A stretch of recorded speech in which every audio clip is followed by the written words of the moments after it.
Herzlich willkommen zu einem neuen Video. Heute zeige ich euch ein einfaches und schnelles Rezept für leckere Hackbällchen mit Kokos-Tomatensauce.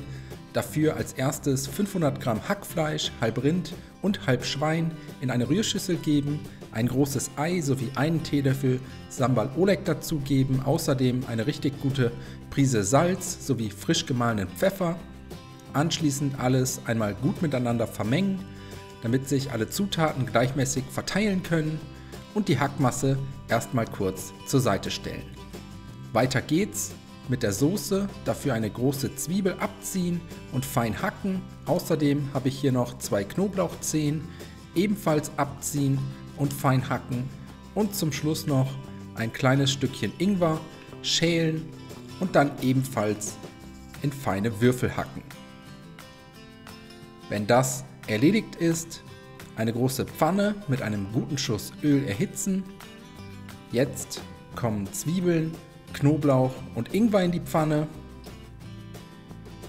und für 2 bis 3 Minuten bei mittlerer Hitze und gelegentlichem Wenden glasig darin anschwitzen.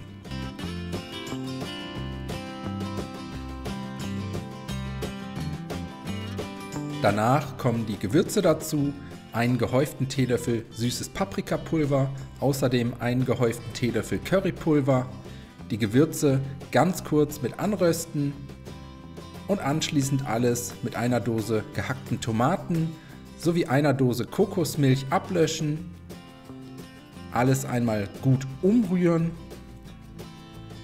dann noch kräftig mit Salz und Pfeffer abschmecken,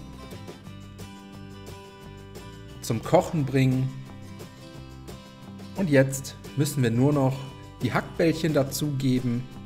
Die könnt ihr mit den Händen formen oder aber ihr nehmt euch, wie ich es mache, so einen Eisportionierer, einfach etwas von der Hackmasse abstechen, die Bällchen in die heiße Pfanne geben. Insgesamt solltet ihr aus der Masse 12 Hackbällchen herausbekommen. Anschließend alles mit einem Deckel abdecken und bei niedriger bis mittlerer Hitze für etwa 12 bis 15 Minuten gar ziehen lassen. Von Zeit zu Zeit den Deckel immer mal wieder abnehmen, die Hackbällchen vorsichtig durchschwenken bzw. einmal umrühren und dann mit geschlossenem Deckel so lange weiter köcheln lassen, bis die Bällchen gar sind. Danach können wir servieren. Bei uns gibt es heute gekochten Reis dazu, die Hackbällchen neben dem Reis anrichten, reichlich Kokos-Tomatensauce dazu servieren, außerdem alles mit fein gehacktem Koriander garnieren und dann wünsche ich euch einen guten Appetit, viel Spaß beim Nachkochen, bis zum nächsten Mal.